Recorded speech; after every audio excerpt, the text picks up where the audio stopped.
How's it going, everybody? We're back for another edition of All In, where I'll pick a rock artist, I'll listen to their entire...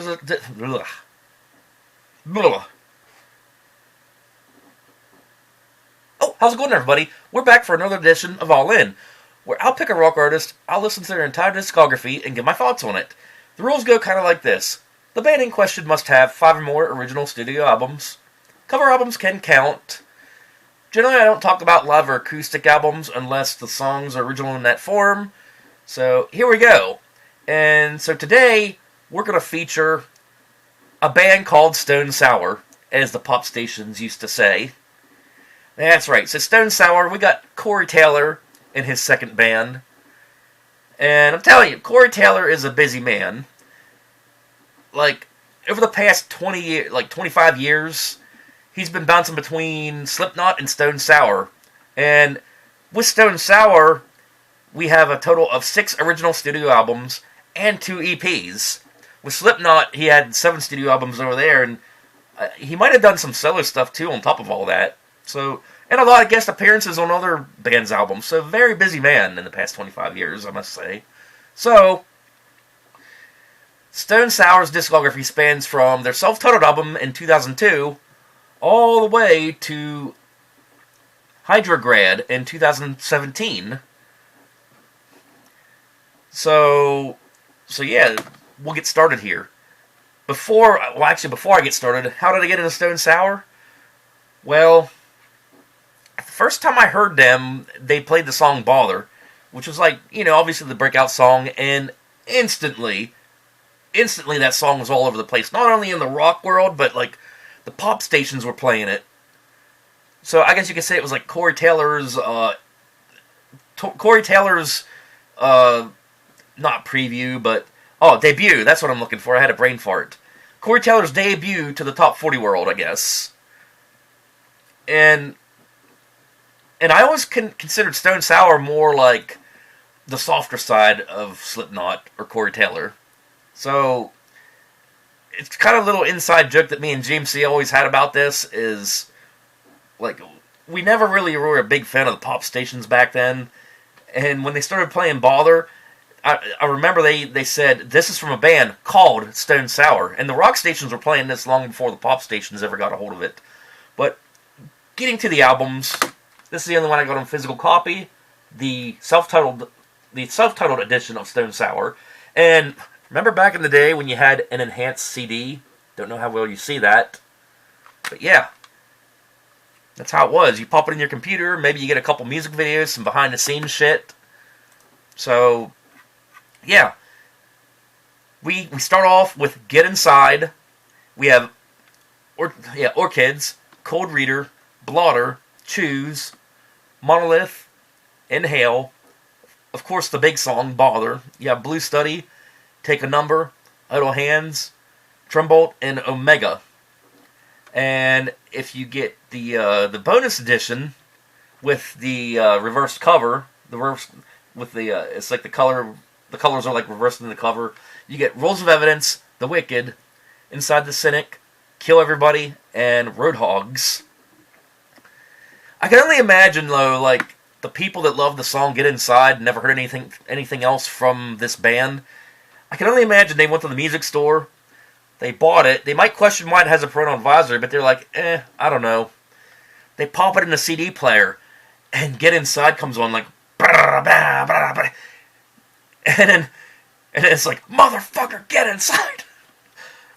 Like, yeah, there ain't no way, like, people that listen to exclusively to pop would like that, but it's just kind of funny, But, all in all, great album, loved it. So then we move on to, in 2006, Come Whatever May. So yeah, they took a 4-year break between the first album and this next one. And I guess a lot of that has to do with the fact that Corey Taylor's bouncing back and forth between the two bands. So here we have, like I said, Come Whatever May. Kind of a weird cover with, like, a guy with a top hat and binoculars. Well, a bunch of guys with top hats and binoculars. And then you get, like, an alternative cover on, like, the special edition. So here we start off with 30-31-50. We have Come Whatever May, title track. Hell and Consequences, really love that song. Silly World and Made of Scars, both those songs were like very active on regular radio, but not really top 40.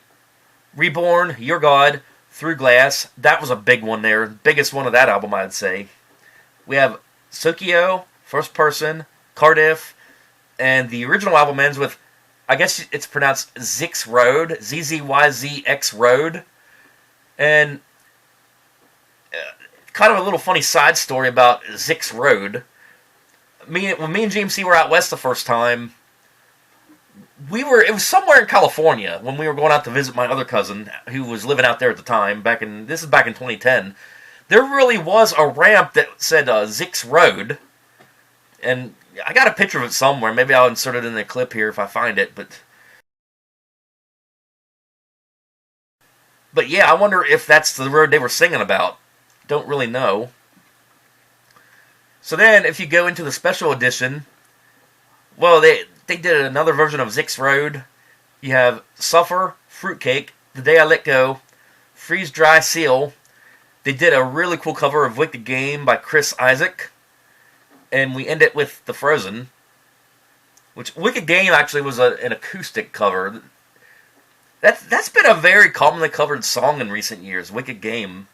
I think, who was it? Theory of a Dead Man covered that, and In Flames, they covered it. So yeah, that's a pretty good cover, honestly.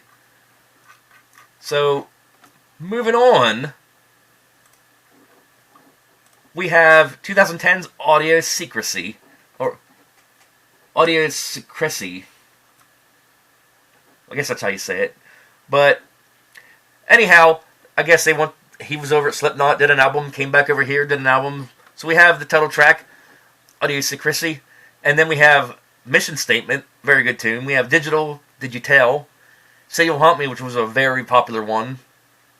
Dying, Let's Be Honest, Unfinished, Hesitate, Nylon 6-6, Miracles, Pieces, The Bitter End, Imperfect, and Threadbare.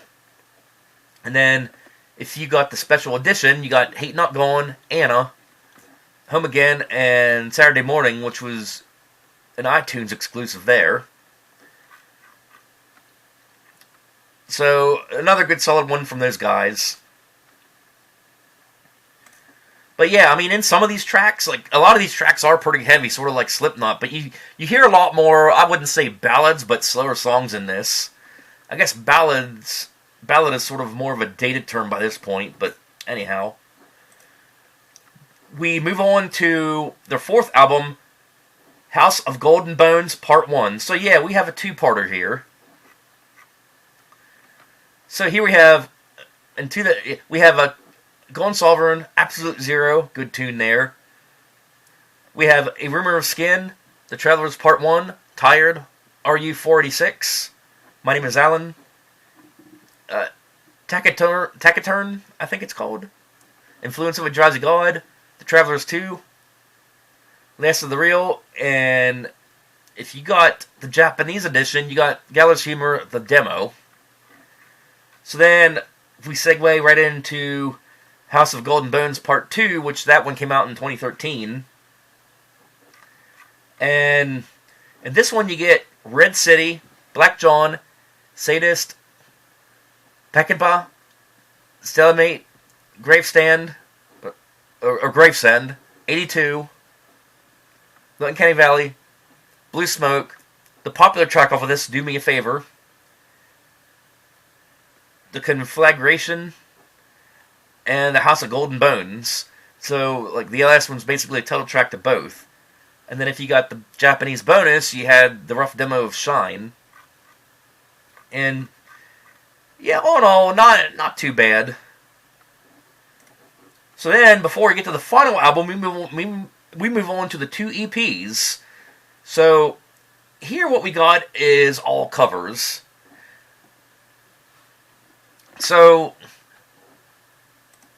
another two-parter here. So this is Meanwhile in Burbank. And then the other part of it is going to be Straight Out of Burbank. So I'm trying to figure out, did they release the same day? No, they did not. They released like 4 months apart. But anyhow, before they released those two EPs, they did release a one-off called "The Dark," which was originally Metal Church. So I'm guessing maybe that track was a reject from those two EPs, and then they just went ahead and released it as a single. But moving into Meanwhile in Burbank, here we get "We Die Young" by Alice in Chains. We get "Headed Out to the Highway," Judas Priest. We get "Love Gun" by Kiss. We get "Creeping Death" by Metallica, and "Children of the Grave" by Black Sabbath. And I thought they did a damn good cover of "Creeping Death." And also "We Die Young" by Alice in Chains, good cover there too. So moving on to Straight Outta Burbank, we have "Sailin' On" by Bad Brains, which I've never heard the original, so you wouldn't know that was a cover unless you were told. So we have "Runnin' Free" by Iron Maiden, "Gimme Shelter" by Rolling Stones featuring Lizzie Hale. Really good duo right there. We have "Too Fast for Love" by Motley Crue. And we end it with Season of the Abyss by Slayer. And yeah, they definitely nailed it on the Slayer cover, I think, for sure. So then we go to 2017's Hydrograd. Really, really cool looking cover, sort of like a red cover with it almost looks like a Cadillac symbol with SS in the middle, if I had any way to describe it. So, what we have here is YSIF, which is sort of like the instrumental at the beginning. You have Typey Person / Allah T, like Allah T, not a latte. We have Knievel Has Landed. That's kind of a catchy title. We have Hydrograd title track. We have the most popular track here, Song 3. We have Fabulous. We have The Witness Trees. We have Rose Red, Violet Blue. In parentheses, "This song is dumb and so am I." We have "Thank God It's Over," "Saint Marie," "Mercy," "Whiplash Pants," "Friday Nights," "Somebody Stole My Eyes," and it ends with "The Fever Broke." And if you got the bonuses, we have "Burn One, Turn One," "Bootleg Ginger," "Live Like You're on Fire," "Submersive," and then we get a cover of "Unchained" by Van Halen, a cover of "Bomb Track" by Rage Against the Machine, and then we get a cover of "Outshine" by Soundgarden. And then, of course, you got a bunch of acoustic stuff after that. So, yeah, very good album there. The whole discography was damn good. I enjoyed it. So, how do I want to rate these? That's a good question. I think, like last episode, we only have 6 albums here, so I'm just going to do it as one big era. So, it's hard to pick my least favorite, honestly, but I'm going to say House of Golden Bones Part 2. Nothing that really stands out from it, in my opinion, but if I'm looking for a favorite, I would say Come Whatever May. Very solid album, very heavy, very hard. And I feel like it definitely surpassed the debut for sure. But as far as any further material from Stone Sour, we haven't seen anything from them since 2017. So I guess Corey Taylor has been more focused on Slipknot here in the past recent few years. But I am going to put a link down below to the Slipknot review, to the All In with Slipknot, which I did probably a year or two ago. But yeah, I hope you guys enjoyed this review featuring Stone Sour. And I don't know what more to say. Good solid discography. Definitely check them out. And we'll see you next time.